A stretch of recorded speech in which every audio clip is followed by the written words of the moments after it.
मैं एडवोकेट सुधीर वाजपेयी कानपुर नगर से आप सभी का बहुत बहुत स्वागत करता हूं। आज मैं आपके समक्ष बहुत ही महत्वपूर्ण जानकारी लेकर उपस्थित हुआ हूं। लेकिन उससे पहले दोस्तों, यदि आपने मेरे चैनल को अभी तक सब्सक्राइब नहीं किया है तब आप प्लीज़ मेरे चैनल को शीघ्र सब्सक्राइब कर लें ताकि कानून की महत्वपूर्ण जानकारी आप तक पहुंचती रहे। आज मैं धन के भुगतान के संबंध में पारित की गई डिक्री के निष्पादन के समय किन किन संपत्तियों को कुर्क या विक्रय किया जा सकता है और किन किन संपत्तियों को कुर्क या विक्रय नहीं किया जा सकता है, उसके बारे में आपको जानकारी दूंगा। सिविल प्रक्रिया संहिता की धारा 60 में उन संपत्तियों का उल्लेख किया गया है जिनको डिक्री के निष्पादन के समय कुर्क या विक्रय किया जा सकता है और उन संपत्तियों का भी ब्यौरा दिया गया है जिनको डिक्री के निष्पादन के समय कुर्क या विक्रय नहीं किया जा सकता है। अब मैं आपको उन संपत्तियों के बारे में बताऊंगा जिनको डिक्री के निष्पादन के समय कुर्क या विक्रय किया जा सकता है। वे संपत्तियां हैं भूमि, मकान, वस्तुएं, धन, बैंक नोट, चेक, विनिमय पत्र, हुंडी, वचन पत्र, सरकारी प्रतिभूतियां, धन के लिए बंधनामे या अन्य प्रतिभूतियां, ऋण, किसी निगम के अंश एवं अन्य के समस्त चल एवं अचल संपत्तियां जो निर्णीत ऋणी की हैं या जिनके लाभों का उपयोग करने की वह शक्ति रखता है। इन संपत्तियों को डिक्री के निष्पादन के समय कुर्क या विक्रय किया जा सकता है। कुर्की की जाने वाली संपत्ति के संबंध में यह आवश्यक है कि वह संपत्ति विक्रय योग्य हो एवं अंतरण योग्य हो, यानी कुर्की की जाने वाली संपत्ति वह विक्रय योग्य होना चाहिए और दूसरा वह अंतरण योग्य होना चाहिए। यदि कुर्की की जाने वाली संपत्ति विक्रय योग्य और अंतरण योग्य नहीं है तब उस संपत्ति को कुर्क या विक्रय नहीं किया जा सकता है। अब मैं आपको उन संपत्तियों के बारे में बताऊंगा जिनको डिक्री के निष्पादन के समय कुर्क या विक्रय नहीं किया जा सकता है। वे संपत्तियां हैं, नंबर 1, निर्णीत ऋणी उसकी पत्नी या उसके बच्चों के पहनने के आवश्यक कपड़े, भोजन बनाने के बर्तन, चारपाई और बिस्तर और ऐसे निजी आभूषण जो किसी जाति या धर्म विशेष की प्रथा के अनुसार कोई स्त्री उन्हें अपने से पृथक नहीं कर सकती है, जैसे विवाह की अंगूठी, मंगलसूत्र आदि।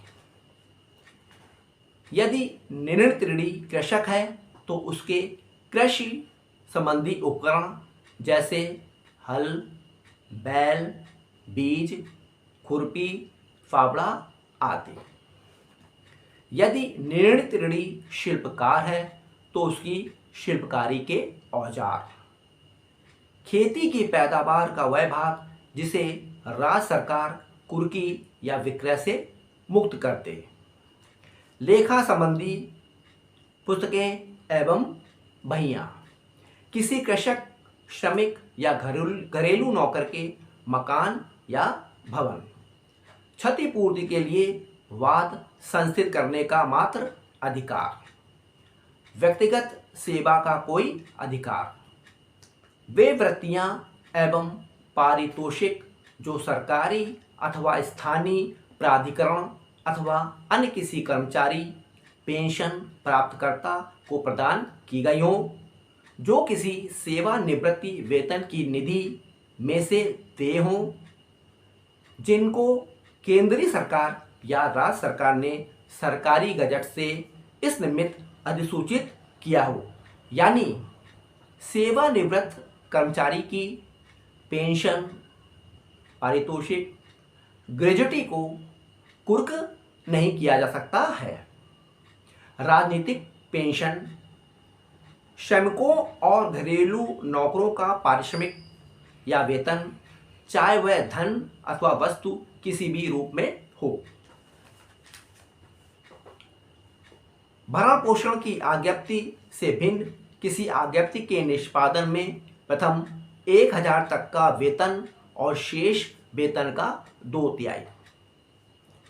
भरण पोषण की किसी आज्ञप्ति यानी डिक्री के निष्पादन में वेतन का 1/3 भाग ऐसे व्यक्तियों के वेतन तथा भत्ते जिन पर जल, थल, वायु अधिनियम लागू होता हो, सभी प्रकार की अनिवार्य बचतें तथा अन्य रकमें जो किसी निधि से प्राप्त की गई हैं जिस पर भविष्य निधि अधिनियम 1952 लागू होता है। सभी प्रकार की बचतें तथा अन्य रकमें जो किसी निधि से प्राप्त की गई हैं जिस पर लोक भविष्य निधि अधिनियम 1968 लागू होता है। निर्णीत ऋणी की जीवन बीमा पॉलिसी के अधीन दे समस्त धन, भावी भरण पोषण का अधिकार, किसी निवास गृह के पट्टाग्रहीता के हित, उत्तरजीविता के आधार पर उत्तराधिकारी की प्रत्याशा अथवा अन्य केवल आकस्मिक अथवा संभावित अधिकार या हित, ऐसा कोई भत्ता जिसे डिक्री के निष्पादन में किसी भी भारतीय विधि ने कुर्की अथवा विक्रय से मुक्त घोषित किया है। जबकि निर्णीत ऋणी एक ऐसा व्यक्ति है जो भू राजस्व के भुगतान के लिए दायित्वाधीन है, तो कोई ऐसी चल संपत्ति जो तत्समय उस पर लागू होने वाले किसी विधि के अंतर्गत ऐसे राजस्व के शेष की वसूली के लिए किए जाने वाले विक्रय से उन्मुक्त है। इन संपत्तियों को डिक्री के निष्पादन के समय की जाने वाली कार्रवाई में कुर्क या विक्रय नहीं किया जा सकता है। इन संपत्तियों को धारा 60 सीपीसी सिविल प्रक्रिया संहिता में डिक्री के निष्पादन की कार्रवाई में कुर्की किए जाने से रोका गया है। दोस्तों, अब आज मैंने आपको उन संपत्तियों के बारे में बताया है जिनको धन के भुगतान के लिए पारित की गई डिक्री के निष्पादन के समय कुर्क किया जा सकता है, और उन संपत्तियों के बारे में भी बताया है जिनको धन के भुगतान के संबंध में पारित की गई डिक्री के निष्पादन के समय कुर्क या विक्रय नहीं किया जा सकता है। तो दोस्तों, अब आपको यह मालूम पड़ गया होगा कि किन किन संपत्तियों को कुर्क या विक्रय किया जा सकता है और किन किन संपत्तियों को डिक्री के निष्पादन के समय कुर्क या विक्रय नहीं किया जा सकता है। तो दोस्तों, मैं आशा करता हूँ कि यह जानकारी आपको पसंद आई होगी। आप मेरे इस चैनल को सब्सक्राइब करें और इस वीडियो को अधिक से अधिक शेयर करें ताकि कानून की महत्वपूर्ण जानकारी और भी लोगों तक पहुंच सके और वे इससे लाभान्वित हो सकें। Thank you.